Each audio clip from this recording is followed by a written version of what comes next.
G'day there, dear listeners, and welcome to another edition of the Finnovator with me, Stuart Bell. Thanks for joining me, by the way. I really appreciate you taking the time to listen. Hey, today we're going to take a bit of a different tack. Ben Elliot is my guest today, and this is a session I did with him. I've done a few. He came along and spoke at one of our 2-day live events that we run as part of our Leveraged Advice Firm program. Ben's one of these people that I've worked with personally, on a personal level, as a performance coach, and I think he is one of Australia's best. I won't steal his thunder, but let's just say Ben is one of those people that understands the mindset shifts, but also has the ability to kind of fast track those with the skill set he has. And, you know, he's someone who's referred to me by other business coaches that I really, really respect. And as such, I've actually recommended, I bought coaching sessions with team members. I've recommended him to clients. He's become a real fixture in my life and the life of other people. And there's a good reason for that, because he's very, very good at dealing with that mindset piece. I guess sometimes when I talk to business owners about the things that stop them from getting the results, it all boils down to 5 things. You know, either people don't have a vision. Sometimes they have a vision, but they don't have a plan. Sometimes they've got a plan, but they don't have the knowledge. Sometimes they've got all of those things, but they don't have the system or the support. But if you get rid of all of these things, the only thing left is mindset, and that's where Ben comes in. By the way, that 5-step model, that comes from a guy called Chris Michelson. Thanks, Chris, for that. I appreciate that, sharing that. And in this session, we talked about what is the mindset that as an advisor, if you want to build a successful business and also motivate clients to do what you do, but also take care of yourself. What are the key things to take care of? What are the key routines to adopt, and a whole bunch more? So I think mindset, sooner or later, is going to be something that everybody looks at, whether it's early on in your journey, whether it's you hit a brick wall and you just don't know how to break through it, or you're dealing with staff members who you need to motivate.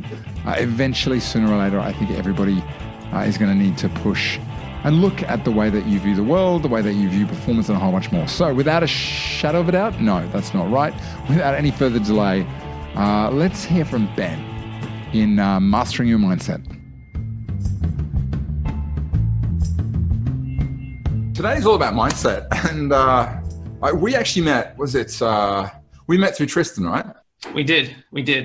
I put me through, and we've been doing a bit of work together for about 9 months. It feels like a lot longer, and I don't know whether that's sort of a lot to do with my damaged psyche or whatever else is going on, but yeah, it's been really great. And I know anybody who came along to the accelerator will have got to see you full ball. What people don't know from the accelerator is, actual fact, that was your anniversary, right?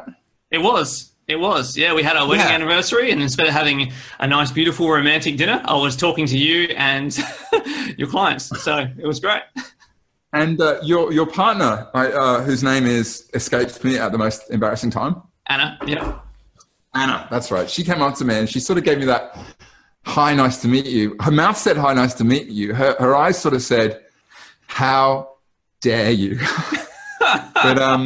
But then the thing is, she was in Melbourne, so she took the credit card and then she was out through the shop, so she would have forgiven you within an hour. It's fine. Yeah, and punished you, hopefully. But look, dude, what do you normally see as some of the main challenges at this time of year starting out that you see people having? And I'd love, if you've got any stories about specific clients that you've worked with and some of the problems they've come to you, particularly as business people, love to know a bit about that. Yeah, okay. So as you know, the clients I'm usually working with are business owners or leaders or people in those kind of high performance roles. So there's usually a lot of pressure, usually a lot of stress. And when it comes to mindset is everything. Every time you have a thought, it's producing an emotion. Everything you focus on is either giving you more strength and more motivation, or it's draining you. So commonly when people are coming to see me, they're either things are falling apart or they need to get to the next level. They know what to do. They have a mentor telling them what to do, and they just can't take action on it, So usually I come in as the mindset guy, just to kind of help them dig, find out what's holding them back, how they're getting in their way, or what is the new strategy and their thinking they need to have to kind of push forward. So yeah, it's there's one example I'll kind of bring straight to the table straight away. Classic client, great guy, uber successful, makes tons of money. The kind of guy where his watch is worth more than your car, his car's worth more than your house. That kind of guy. So great guy. Right. And when I was working with him initially, we just came really quickly noticing that with all the success and all the effort he puts in and the great team he's built and the great success he has and everything, we found really quickly that every single one of his actions on a daily basis were driven by either fear or by anger. So obviously you can imagine what would happen after 10 years of doing that. You know, every action is either fear-based and stressful, or it's either based in anger, which means it's putting people down, or it's just negativity the whole time. So he gets to the place where he would have the kind of success and the kind of results that would usually make most people cry with gratitude and thankfulness. And when his mind seen a result, he was like, oh, that's great, but what's next? But then he'd have a win, that'd be massive. And he'd feel good about it for a few moments. Yeah. But then as soon as a challenge or something went wrong or there was a problem, his emotions would go through the roof. All weekend he would lose by being stuck in his head, complaining, whinging and moaning over one little thing that's gone wrong. So his emotional life was terrible. And obviously, not that his marriage was bad, but it could have been much better. Every time at home, it wasn't relaxation, it was negativity and everything else. A lot of that was coming by he was doing the right actions, but the mindset, the emotions and the attitudes behind it were really fear-based and anger-based. So for us, being able to retrain his thinking to get rid of all the fear, all the anger, and go at things with calm, patience, positivity, he was actually able to get better results and have more mental space as well. And I remember one time he sent me a text saying, hey man, I'm so surprised that this calm thing is actually working for me. He goes, I thought that when I was going to be calm, I would lose money, but I was prepared to do it. But he goes, last quarter, I made an extra 100,000 and I was calm about it. So. I read Tools of Titans a while back, and one of the stories in there, I think the guy's name, off the top of my head, I think it's something Thomas. He's one of the best known Silicon Valley investors. And one guy was telling a story about how he burst into this guy's office. He's angry. And he just unloads, you know what? The way you treat people, you've made mistakes, you're a this, you're a that, rah. And this guy's known for being cool. And apparently he just responded and said, you've made some good points. Thanks for the feedback. And the guy was just totally disarmed straight away. Totally. Because at no point, he listened to it and realized it was coming from a place of anger. It was coming from possibly a place of damage. And rather than pour fire on the, kindle on the fire, he actually put it out. And Sarah Silverman did something recently on Twitter where she got trolled. Someone told her they hoped she'd die and all the rest of it. And her response was, she went through his Twitter feed and said, look, I can see there's a lot of bad stuff's happened to you. I can see you're in pain. Tell me, why do you feel that way? And she ended up turning the whole thing around. So if you get this right this time of year, if you absolutely nail it, can you give us an example of the benefits of starting off with the right mindset, the right focus, the right way of dealing with clients? And even, again, if there's a story you can tell, that'd be awesome too. I'm just going to close the window while you're saying that, by the way. At this time of year, it's a fantastic time. There's that around New Year's, January, there's that kind of thing in the air where everyone has new resolutions and stuff like that. So at this time of year, you're not going to be as busy as you will be in a few months' time. So you have a bit more time that if you can focus on your mindset here, you can instill some habits and some patterns. So when you are super busy, you'll be able to perform at a higher level. So it's an amazing opportunity at this time of year to really nail mindset as well as get the ball rolling. Now, most people I talk to, they know what to do, they know how to do it, or they have a really good business mentor or coach, someone like yourself who can tell them exactly what to do. So the strategy side of things are usually pretty clear. I want to do this, I want to accomplish that, I've got this guy here who can give me the next steps after that, but then it's always the implementation. So people are going to have a challenge of either implementing, having the confidence and the motivation and the drive to be able to do it without procrastination. So they're either going to be struggling with that, putting it into action, or the other aspect is they'll do it, but underlying every action will be a feeling of stress or overwhelm or a negativity or I have to do this or else kind of mentality. And if you're acting from that place, even though you're doing the right things, 2018 will feel like an incredibly long year because every action has a bit of stress, a bit of negativity. You get home at the end of the day, you'll feel absolutely exhausted, then you'll have to do it again. And that level of performance isn't really sustainable because it's underlined with fears or stress or using huge bits of willpower just to overcome procrastination. So one client, as an example, she runs an amazing clinic in Adelaide, successful business lady for 10 years. And for her, she kind of had that a lot of negativity in her workplace. So every time she was doing things, it was always negativity based, and things became overwhelming to the point where when we met, I asked her about her business. And as soon as she spoke about business or thought about going back to the clinic, tears would fall and she'd be doing the ugly cry, the ugly sob. And all that was is trying to push past negative emotions, push past stress. And in the end, it loaded her so much over those few years that even the thought of going back to work, the thought of doing the right action to make the business successful just became an overwhelm. And then she was caught in that place of, do I just get rid of the business and lose money so I can have some peace of mind? Or do I try and fix everything? And that seemed like an overwhelming position. So for me, understanding mindset, the real key there was how do we get the positivity back? And all of those actions being inspired from a positive place, and then the solutions will be there, the problem solving, the creativity will increase, and then she'll be able to have her mojo back. That's perfect. Yeah, no, I connect with that. I've had clients like that. I'll be honest, there's been times I've felt like that. I watched a video with Kerwin Ray in it recently. Yeah. And he put something similar to what you've told me to do, is whenever you're having a challenge with something, just repeat this mantra. This is simple. This is easy. This is fun. And eventually, if you repeat it like a few times in your head, you believe it. And next thing you know, it totally changes everything. Yeah. Big time. Let's, should we jump into some questions? Because there's a whole bunch lined up. And I think I'm looking at my questions on my sheet, and I think these are better questions. Let's start from the top. Grace's question was, you'd love to talk a bit about how to start the year off with really good intentions and have some tactics for staying on track through distractions. Because I know I feel like I connect with this one a little bit, because I can start, right, I've sorted, I know where to go, and then something will come and knock me from the side, and then next thing you know, the exercise goes out the window, whatever it might be. So I'd love your take on that.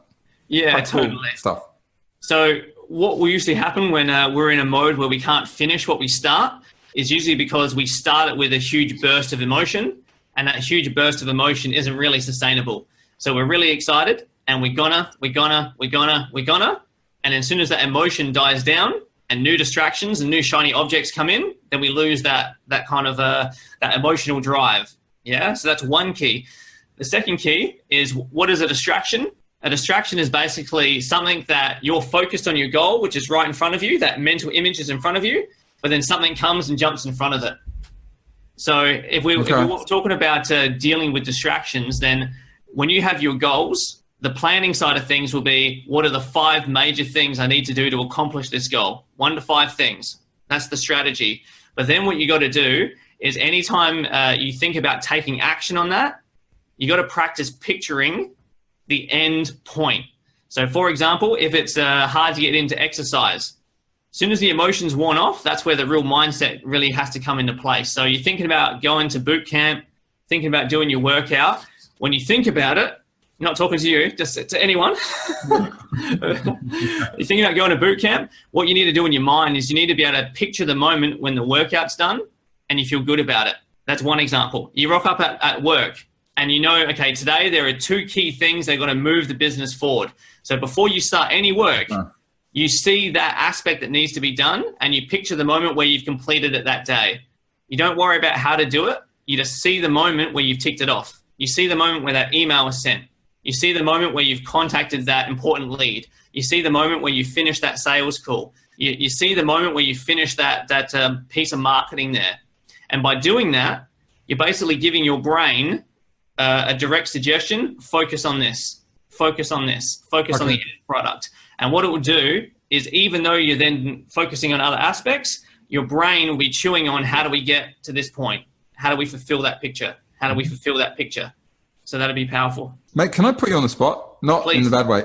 This feels like it's something maybe we could possibly do together. Is it something that we could possibly do as a visualization as a group, or is it a one-on-one thing? Okay.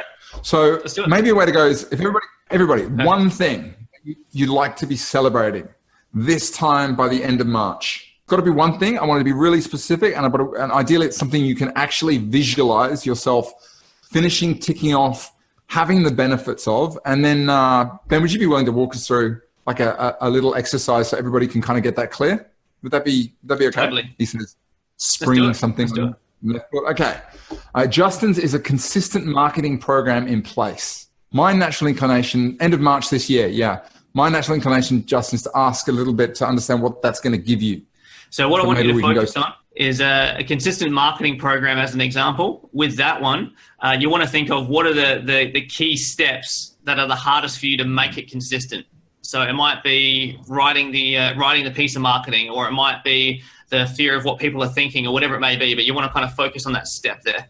So efficient and successful onboarding process.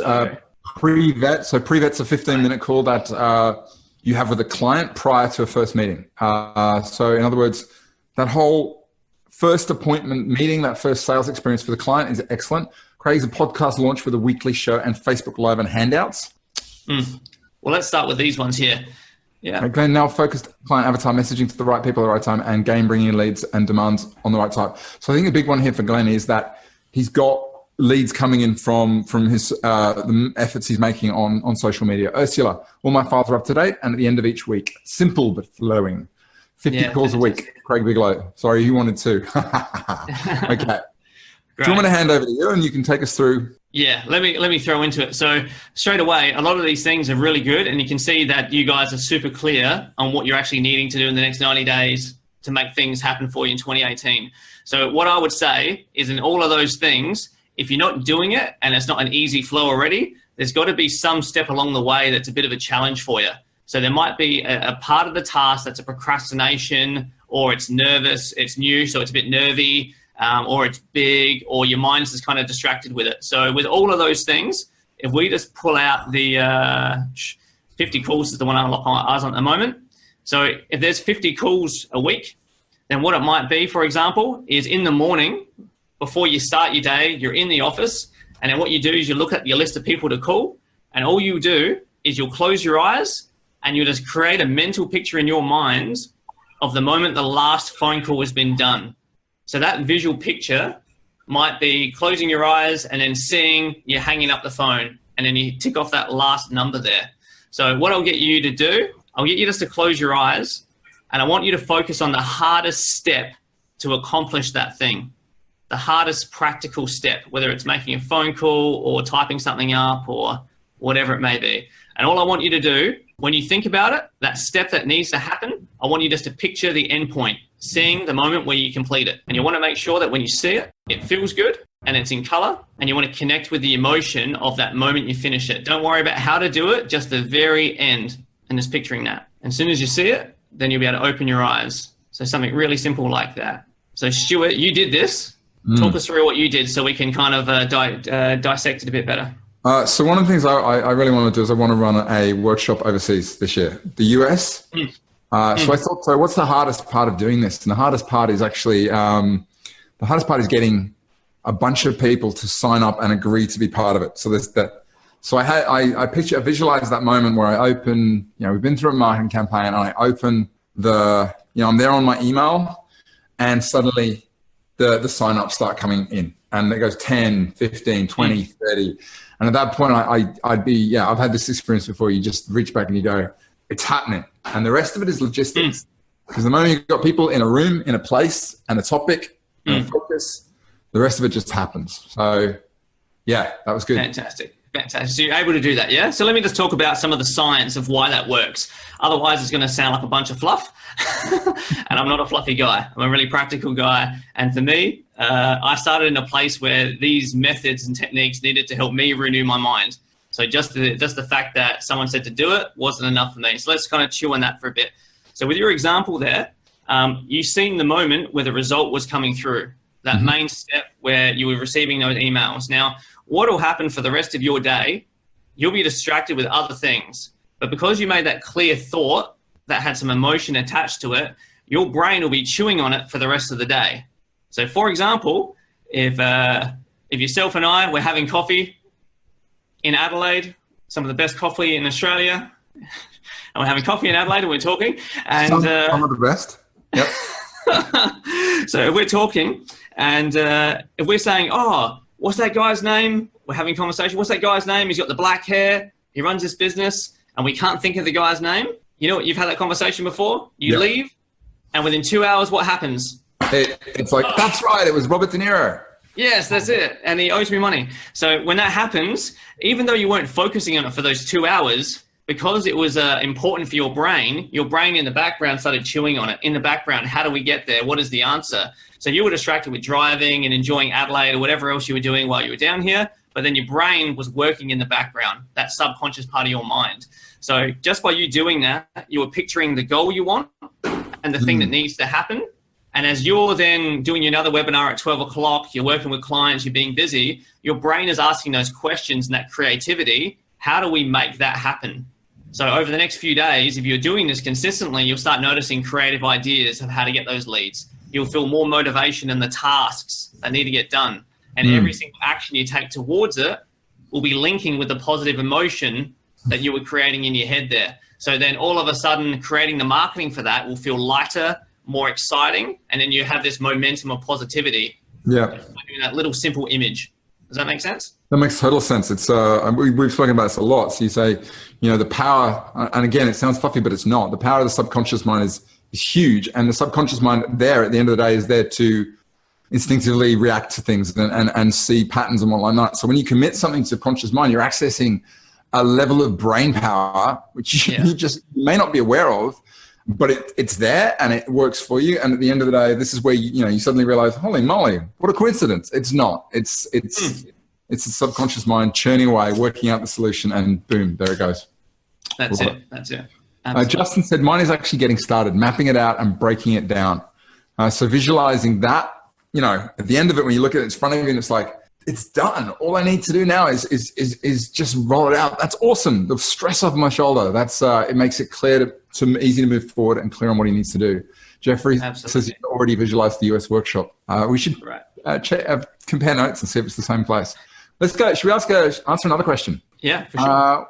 What are some, now is great because it's kind of a clear run, Sure, we may not be up to speed yet.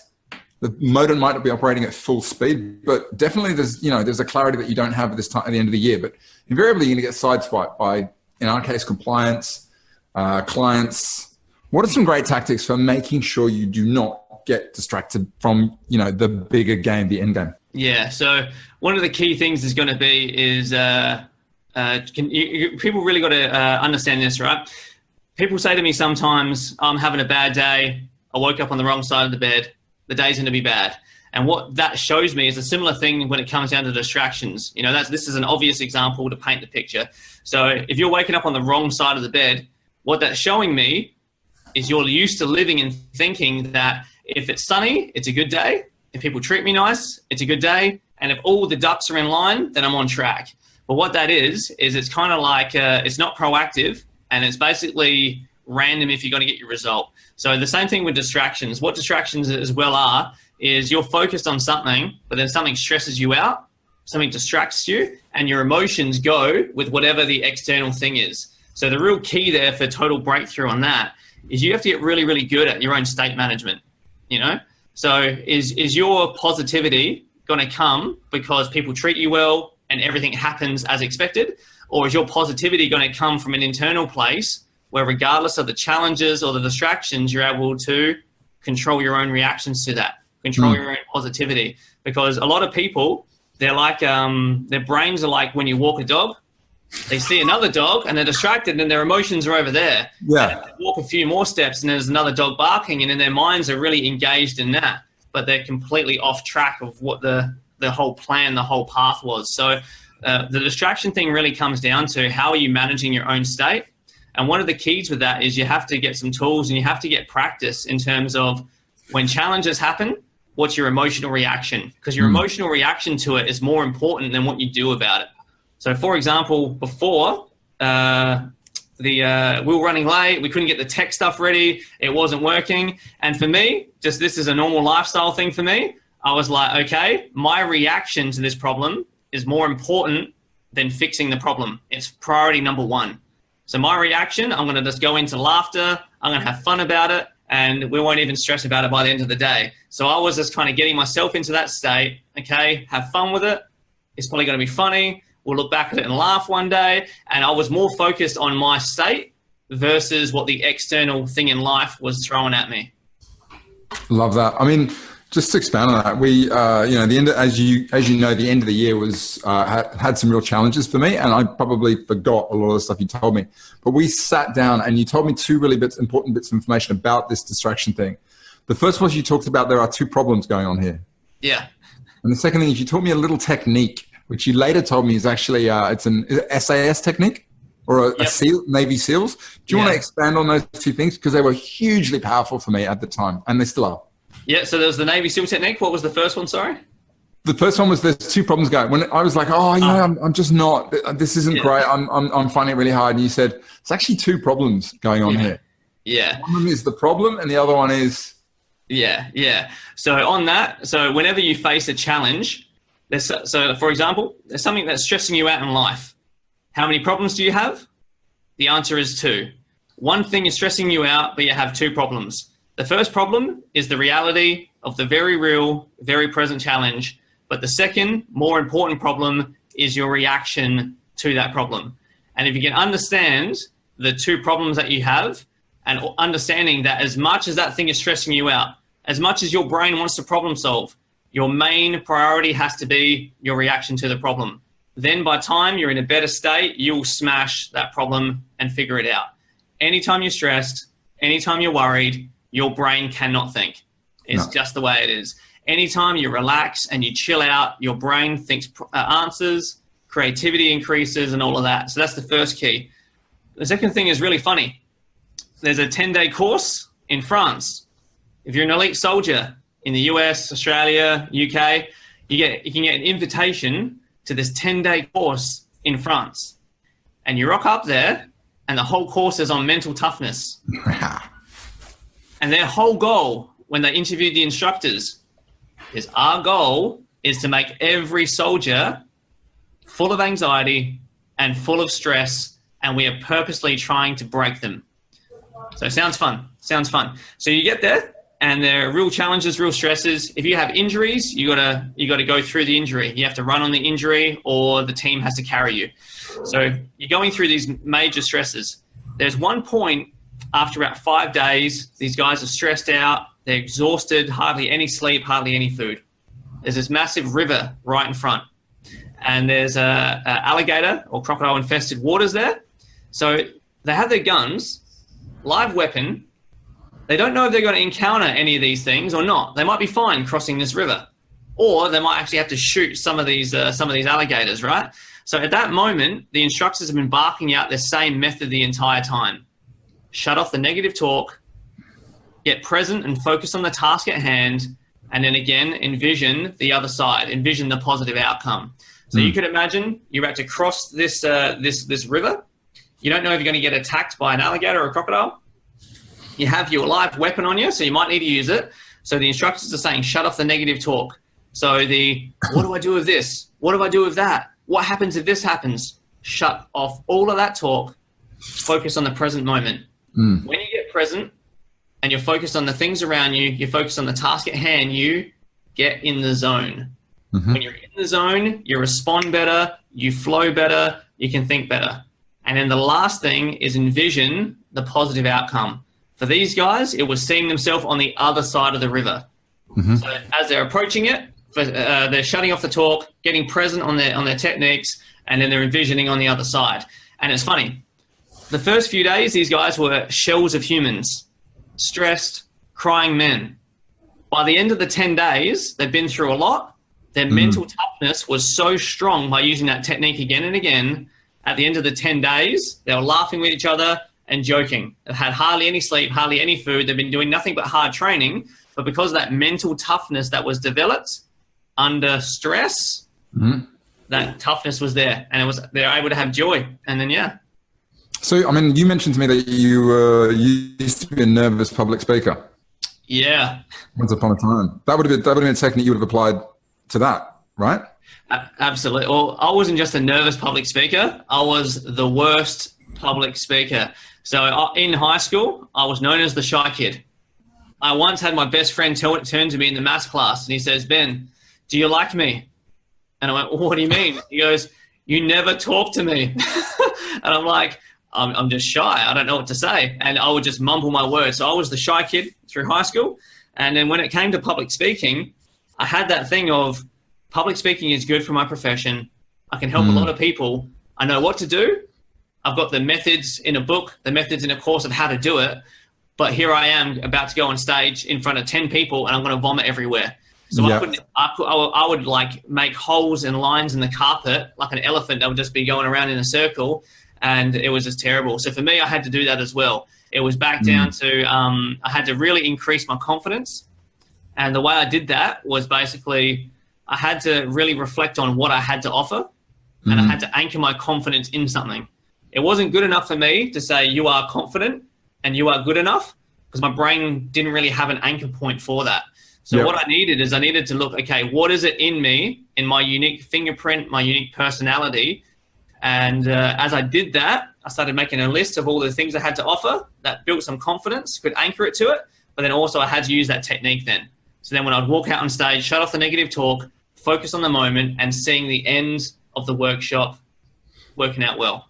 Yeah, absolutely. And I just want to add, like, I've been in a similar situation on stage, and what you think you're about to go on stage or you're about to sit in front of a client, your difficult meeting coming up, and it's like, well, what if I don't have the answers? What if, I forget my lines? What if they say this? What if they ask this question? And you suddenly got to go, hold on a mo.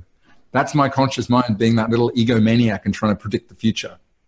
Stop. Exactly. What's actually going on here? My feet are a bit sore. It's a bit warm in here, but I'll be okay. Ooh, it's a bit of a draft. Okay, great. Go out there. What am I going to do? At the end of it, I'm going to step off that stage. It's going to feel great. Or I'm going to come out of that meeting and it's going to be done. And there's going to be a relief. Yeah. The next one up is Glenn. Glenn wants to know, he's doing a lot of work on social media marketing. And the one key thing with the marketing online is you want to get people to take action. So what are some really great tips you can give for putting out a story or a message to prospects that's going to trigger that mental decision that they are going to do something, act, reach out, in other words, do something about it as opposed to just read it and let it wash over them. Is there some insight you can give into that? Yeah, well, there's always the typical things that you guys will know about the call to actions and all that kind of stuff. But the real reason why people are going to connect with stuff is first they're going to relate. So with stories a lot like metaphors. And in the mindset world, metaphors used to be a really big thing because you'd say a metaphor, someone would hear the metaphor and take action because they can relate to it, right? But there was a bunch of people who, when we were going through our courses about 10 years ago, there was a bunch of people who were saying a message or saying a story, but because it was so unrelatable, there was no connection point. You know what I mean? So this is the key thing is with the message is like you want it to be obviously, the kind of heartstrings you're trying to play, the type of way you're trying to help them. And if you know your client really well, then the real key is basically being able to share a story in a way where they're going to be able to connect with it. It's not good enough to say to someone, if someone's living in Saudi Arabia and you say to them, oh, you need to recharge your batteries. If they're living in the sandy areas and their main transportation is camels, for example, where they're in that kind of out of the city kind of area, then recharge your batteries ain't going to connect with them because it means nothing to them, So your message and your story, you've got to be able to hit the right strings that these people are going to relate to. And you've got to understand that people are going to the way they're going to be motivated to take action is if you're going to basically give them something pleasurable or help them get free from something painful. And similarly, just to sort of make it relevant to our industry, if you're dealing with clients who aren't taking action on their financial matters, if they don't know what a budget is, or they've never sat down and looked at the numbers, and you start talking about these things, they're not going to be able to relate. So the message is, it's got to be totally about day-to-day life, the challenges with money, the way they understand money. And by my experience has been by getting that traction, you get the capture. And the capture is when you can start the education. But if you haven't got the email address, you haven't got the list, and you're trying to, educate, especially via social media, it can get really expensive really quickly. And, the other thing is when people are on social media, their attention spans are tiny.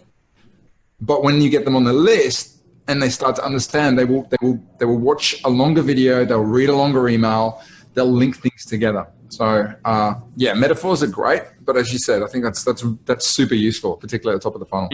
Hopefully that was useful, Glenn. Let's just jump in Can I quickly answer one question? No, of course you can't. No, of course you can't. I can't remember. Yep, I'm in Adelaide. Where is the good coffee, or where is the coffee? Yeah, I thought that one might grab your attention. the Coffee Institute at Walkerville, the local Grinds at Walkerville, and Pure in Glenelg. They are the 3 places for amazing coffee in Adelaide. Please note that Ben Elliot was paid no endorsements whatsoever for this. Actually, while we're there, Ursula asked a question. This is in relation to visualization. Her question is, what happens when you've got competing priorities? You've got to systematize, and you've got to create a marketing thing, and you've got to deal with a staff member who's, I don't know, whatever they're doing. What do? Do you visualize 1? Do you visualize 2? Do you visualize 3? Do you visualize overcoming all of them together? What works best? Yeah, so you want to do all 3. Yeah, because life's going to happen where with the level that all the participants here, all you guys, you'll be playing at a level where it's no longer binary. You can't just rock up and it's one exam at a time, one test at a time. You're going to have leading your team, leading your systems. You're going to have multiple things happening at the same time. So with the visualization thing, it actually becomes more important the busier you get, because what will happen is if you're not creating those clear pictures for every single one of them, then what will happen is your mind's going to get easily distracted. So that's where you rock up 5 minutes early in the day and you kind of set, okay, how do I want to approach today? What kind of attitude do I want to have? And then when it comes to the different priorities, you're going to have an understanding of what needs to be done. You're going to know what needs to be done. And what you'll do is you kind of visualize them in order, or otherwise you just see each of them done and then you just begin to jump into action, if that makes sense. So you want to hit every single one of them. All 3 of them in one go. One little habit I've got into again recently after not doing it for a while is having actually a physical notebook on my desk, and it sits there with a pen on top of it. And every time I come in, I go to get down to work and it's sat there and it calls at me, and I open a page and I write a heading for the date and 3 things I want to get done today. It's the first thing I do, and it has that ability to focus and just go, you forget all the other stuff that's going to come at me left, right, and center. If I reach the end of the day, I can 3 ticks. It's been a great day. If I had 2, it's been okay. If it's 1, I've made progress. If it's none, what the hell has gone on there? That's been a really useful little thing. Habit. Elizabeth, we've got 3 great questions here, and then I've got a couple I want to ask. Elizabeth's asking, how can she be more sensitive to client communications? Oh, great. Great. So this one, what it comes down to here is 2 things. 1, you want to transition really well. So what a transition is going from one thing into the next thing. So when you wake up, from the first time, from getting out of bed and into your day, that's a transition time. From going from work to home, that's transition time. So in terms of your client interactions, you got to have really good transitions where you go from whatever you're focusing on and you're able to transition. And in that transition, you got to let go of any tension, any stress, and you got to kind of set your mind into, okay, what are we trying to accomplish here? You know what I mean? So in my mind, before a client, I'll kind of have that little moment where I'll take a deep breath, let go of everything else, and I'll just focus on some of the strengths or some of the good things about that client. So what is something you enjoy about them? What is some of their potential? What are some of the some of the good things about it? That helps me transition my mind. And then when I'm in that time, you just have to practice getting better at being present. The way to do that, the way to do it is instead of living in your head, being aware of your own thoughts, being aware of your own feelings, more so doing what you're doing before, the draft in the air, just being externalizing your focus. So you look at the color of their eyes, you notice the color of their hair, you notice their posture, and you just externalize. You just give all your attention into the present moment, and by doing that, you'll be able to you'll pick up everything. Love that. Hopefully that's useful, Elizabeth. Nina and Jeffrey. Nina's question was, how do I get back into a focused mindset after the holidays? Fantastic. Sluggish brain, it's kind of like trying to get back into running after you've not done it for a while. How can you make this transition as smooth as possible? Yeah, definitely. So if you haven't done it already over the new year, the very first thing you want to do is you want to make sure that you have good quality reflection time. Because this sounds strange that you want to reflect on all the wins and do something really relaxing, but the first thing, what will happen, right, is 2017 would have been a big year for all of you guys. You're high performers, you have big goals, you would have been pushing, there would have been wins, there would have been stresses, right? Now, the habit of our culture is to move on too quickly. But the problem is if you're climbing Mount Everest and at the end of day 10, you get to that base camp or whatever you get to, and you look up at the rest of the mountain, that is going to overwhelm you. Your brain will be thinking, I've done all of this, and I still have to go ahead and do that. So the mental toughness or the mindset there that is key is when you hit that point, in this case, the 2017, 2018 transition, you want to stop and you want to reflect on all the wins. Because what that's going to do is it's going to energize you. It's going to make you feel positive. It's going to increase your self-esteem. It's going to remind you of how much you've done. And then when your mind starts thinking about the year ahead, you're going to have more of that energy, more of that strength, and then you're going to be able to attack 2018 better. So if you haven't done it already, I suggest going and getting your favorite coffee shop, writing down the wins, reflecting on the wins, have a glass of wine with your partner, go for a beach walk, do whatever you need to do, but reflect on those wins and really generate all that good. And then when you've done that reflection time, and it's been a solid 30 minutes at least, then you want to be able to go, okay, let's look at the new year now. So that reflection time will really recharge. Love that. One question from Jeffrey, and this is a cracker. Let's talk about energy management. It's going to be, well, firstly, I'm going to just pull something out. I'm going to pull you up on something, Jeffrey. How to maintain energy through what inevitably becomes a long year. That inevitably becomes a long year is part of the problem. You could break it up. You could say what is inevitably going to be 3 very quick sprints to amazing results. But I'm going to have to put some work in. But I love the work. Anyway, let's move on from that. Let's talk a bit about energy management because it's hugely important now. You know, we used to talk about time management. I think that's BS nowadays, to be honest, because we're always on, particularly as business owners. So it's no longer about time management. It's about energy management. And if you are on all the time, your batteries are going to deplete like an iPhone 6 with the new operating system. So Ben, over to you. Tactics for staying energized all the way to December. You like that metaphor? I do. Yeah, very relatable. Very relatable. So, yeah, so energy is huge. So obviously, once the exercise and the nutritional stuff and the water, once that's all looked after, right? The real thing about energy, and I know this from personal experience, by the age of 24, I had adrenal fatigue twice. Total burnout, no energy, and I was fit, I was healthy. But by 24, I already had burnout twice. And the thing is negativity and stress are the biggest issues in terms of energy. Every time you're stressed about anything, whether it's low key or very big, you're going to lose energy. But the problem with that is when you're in a stress mindset most of the day, you think playing a video game, watching Netflix, or hanging out with friends is switching off, but you'll find that your brain is still constantly stressing and worrying in the background. That is not switching off. And that's where people start over drinking too much because they're trying to switch off their brain.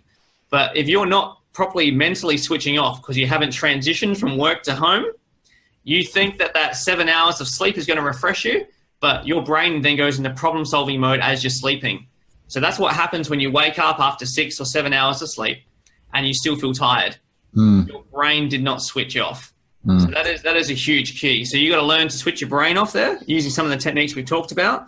And the other key is in the natural, we have 4 seasons: summer, spring, all those kind of things, winter. So this year, you got to make sure you recognize your seasons. If you're trying to go in a season of hard work and a season of sprint all year, it's not going to work for you. You know, my recommendation, I had this mindset when I was really young, when I was like 19 starting business. I'm like, okay, when I'm a millionaire, I'm going to go on a holiday every 3 months.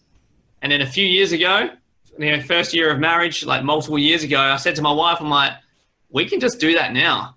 Yeah. We can just do that now. We can just take time, just like take 3, not even 3 days, just take a week off, just go locally, just get out of the house and just do something different, yeah? Because what will refresh and recharge your energy is variety. If you're doing the same thing, constantly grinding, and you're not getting any variety in your life, you will not recharge properly. So it can be as simple as going a new place. It can be as simple as if you're really stressed for money and time, you just got to go on unique dates with your partner. You know what I mean? But you have to do something unique and something with variety, something different, and that'll actually recharge your brain as well. That's awesome. Yeah, I just wanted to add to that. And I know everybody kind of doesn't take that bit serious. They go, yeah, okay, we're finished, celebrate, whatever. But I'm deadly serious about this. That 2-week break to stop, down it, go out, have lunch with your team, go and, do something to reward yourself is the most important part of it all, because we're actually trying to create a dopamine feedback reward loop where you link the hard work and the systematization of putting it in place with the reward at the end of it. And you repeat that 2 or 3 times over the course of the year, and you are priming yourself to almost like to automatically be aiming at success and automatically be aiming at downtime. So just want to put that out there, because it's not there just so we can all go, oh, thank God there's 2 weeks off. Now we can just create content. It's there because it's a hugely important part of, at the end of it, jumping on a webinar together, shouting from the high tops what everyone's done, and then challenging you to go out and celebrate and reward yourself. I want to ask 2 questions, and then the first one is, Rachel asked a question about dealing with difficult people at work. I'm tempted to just move past that one, to be honest. But is there a quick tactic you can put across for dealing with, because I know it's not just Rachel who has that problem, apparently. It's other people out there. Some strategies for dealing with difficult people who maybe aren't aware of the impact they have on those around them. Yeah, the calmest, most positive, most confident person wins. That's it. That is the key. If you've got a difficult person, the calmer you are, the more positive you are, and the more confident you are going to be able to lead and turn around that scenario and that situation. So that has to become your primary focus with a difficult person, especially with a lot of you guys. You guys will be leaders. So what that means is a lot of these difficult people are probably staff. So on that, if you can lead from that position of calm, positive, and total unshakable confidence, then what's going to happen is then that's basically how you're going to win.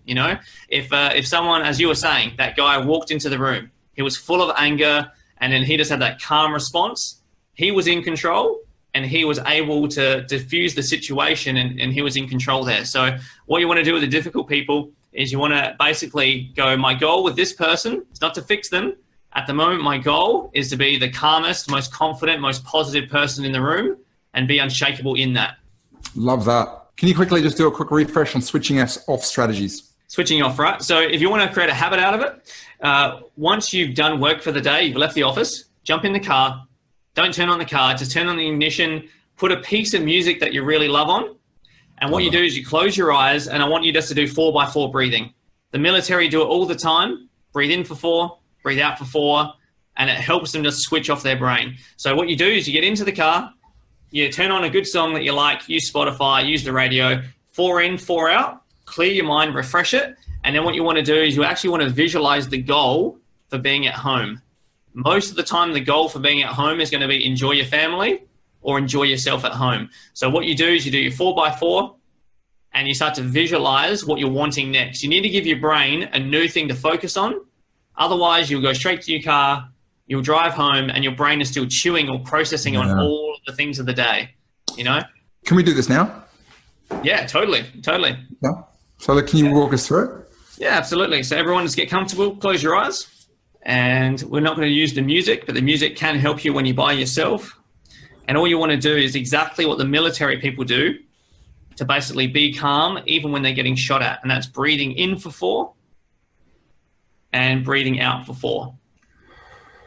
And it doesn't matter about clearing the mind, whatever. All you're trying to do is just be aware of your breath. That'll give you something to focus on. So breathing in, 2, 3, 4, out, 2, 3, 4. And then again, 2, 3, 4. And now I want you just to begin to visualize. Because it's morning, usually you would visualize the nighttime or visualizing what you want to do. But what I want you guys to do is I want you to visualize today going well. So just create a picture in your mind.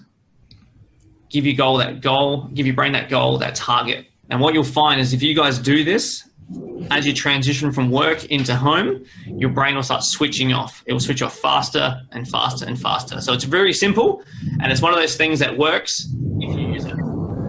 Awesome, man. That was really, really good. This has been great. We've gone a bit over, but man, thank you so much, especially giving us a start.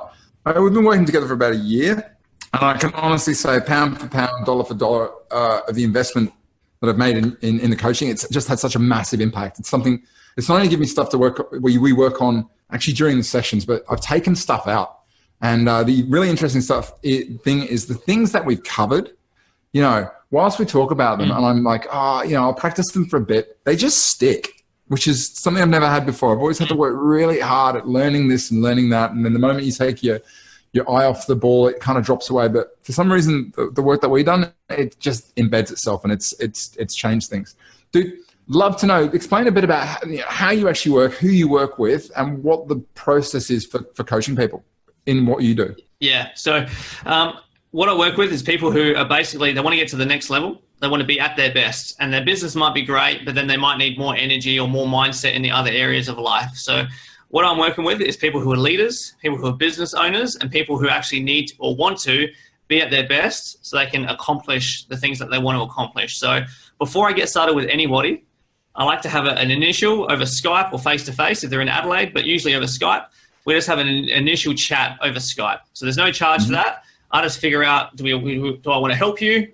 Are you right for this? All that kind of stuff. And in that time, we just basically talk about what's happening for you, what your goals are. And I usually try to leave people with a strategy they can implement. So whether we're right for each other or not, I want to help them and kind of push them forward. So once we kind of know what we're looking to achieve, we know what we want to focus on, we know how we're going to get these results, we have that plan, then initially with people, I like to work with them once a week for about 45 minutes. And then in that time, we get to build some momentum in their mindset towards where they want to go. So after years of their brain operating the same way, we get some momentum up. And then what will happen as things are sticking, as they're kind of more in control and they're at that level, then we start spacing it out. And then we can go once a month or whatever we kind of need to go. And basically, I just become a guy that's on dial anytime you need a tune-up or you're at the next level with the next level of challenges. Yeah, exactly. Ben, dude, it's all gone south. I need to talk to you. Next thing you know, boom, we're on. And I think Rachel said to me, I came back after a session with you just before Christmas. And she went, how are you? Oh, you're fine. And it was just the change. There's also something I've heard is that, or something I experienced, and I've heard from a lot of people who work with you, is you also do some work with other people in the business who are other important performers within a business or sometimes even problem staff, and they'll get given a session or two to deal with you to kind of help you kind of uncover what's going on or how you can unlock them as well. Does that tell us a bit about how that works? Yeah, it's a similar thing because as you guys would understand, if you guys have key staff that need to perform at their best, it's the same for them as it is for you. If they're under stress, if they're not performing properly, if they don't have those right strategies, they will underperform and your business will suffer. So what will commonly happen is a business will pay for sessions for them, and then we'll go through the same process with them. We'll kind of one of my abilities is I can really get in there quickly and figure out what the real blocks are. How is this person getting in their own way? What are their talents, and how do we kind of remove the blocks and amplify the strengths? Yeah, and I personally have learned a lot, which I've actually applied to my coaching. And that's, I guess, the secondary thing. You're not only fixing yourself, but you're also learning skills from someone who's really good at it. If people would like to avail themselves of spending at 40 minutes with you and just getting a session, even if they have no intention of getting performance coaching, but they'd like to kind of get a sense of how it works, how would they go about that? Yeah, if they just visit my website, benelliot.com.au, or they just email me, and we'll just be able to set up that initial chat. We'll find a time. We'll do it over Skype. We'll just have that chat. I'm not a hard salesperson. I mean, I've got a lot of clients already, but I like helping people. So what will happen is we'll just have that chat. We'll talk about some things, and we'll figure out what's happening and how you get in your own way. And then I'll definitely let you make sure that you leave with a strategy there. So I've probably got space for about 5 of those kind of consults over the next month. So whether that's next week or fortnight or within the next month. So basically the first 5 people, I'll definitely jump on straight away, and then we'll be able to make that happen. Cool. And I'm going to put you on, it's Ben, it's 2 T's, one T, 2 T. ELLIOTT. What's the origin of Elliot? I don't know, parents are from England, so I think there's it's English, a bit of Wales, a bit of Irish, but yeah, it's one of those interesting words. I've never really thought about it, but yeah. I'm not quite sure of I'm not quite sure of the exact meaning, but I think it's something to do with royalty. Cool. Yeah. Hey, do me a favor, everybody who's on the chat. If this has been, hopefully you enjoyed it. This has been great. I mean, we've done a lot of work on this stuff, but every time we sit down and talk, it sort of teaches me new things and refreshes some stuff. I'm like, oh yeah, that's relevant. I managed to get a road test into how to not lose my SH1T whilst struggling with webinar stuff. Man, this has been awesome. Thank you so much for your time. It's been enjoyed. What's the rest of the day for you? What is a normal day? I've never asked you this. What does a normal day look like? Do you do back-to-back coaching meetings, or is it pretty leisurely? I usually fill up my time with a bunch of coaching, and so that's Monday through Friday. And then most people have a date night. Me and my wife try to have about 3 of those a week. So at the end of the day, I'll kind of go home. Depending on how I structure my day, gym will be usually in the morning, first thing. So gym's in there, clients are in there, do some stuff on the business in the back scene, and then just be able to connect with my wife or a few friends. And it's good just to get my hobbies in there. I always try not to coach my wife. I found it doesn't work. How's been your experience with that? I was already a coach when I met my wife. Right. So when she really, really, really, really wanted to get engaged with me, that's when I used that leverage, and I sat down and said, okay, these are the rules. This is the vision. This is the values that we have. You be direct with me. I be direct with you. Yeah. And we find a solution ASAP. So we are allowed to coach each other. So it doesn't always work, but at least we have the theory in place, So have a great week, Ben. Enjoy the rest of the day, and I'll this is me signing out. See ya. That's it, boys and girls, ladies and gents. I hope you enjoyed hearing from Ben. Just a reminder, if you're interested in what Ben does, you'd like to go a bit deeper, you can visit his website. I believe it's benelliot.com. But if, to be honest, if you type into Google Ben Elliot Performance Coach, you're going to get Ben. He's very well respected and easy to find as well. Hey, hope this has been useful. As always, we've got more to come. I've got a whole bunch of more podcasts that I'm going to be running through. We're going to be looking at growth. We're going to be looking at one around compliance coming up, and a bunch more. So if you're not subscribed, feel free to jump over. If you've got any suggestions, if you know anybody who you think I should be talking to, would love to hear from you in that as well. Otherwise, from me, from the team, from all of our guests, and thank you to you guys for sharing your knowledge and your wisdom. Have a great week, and I'll see you soon.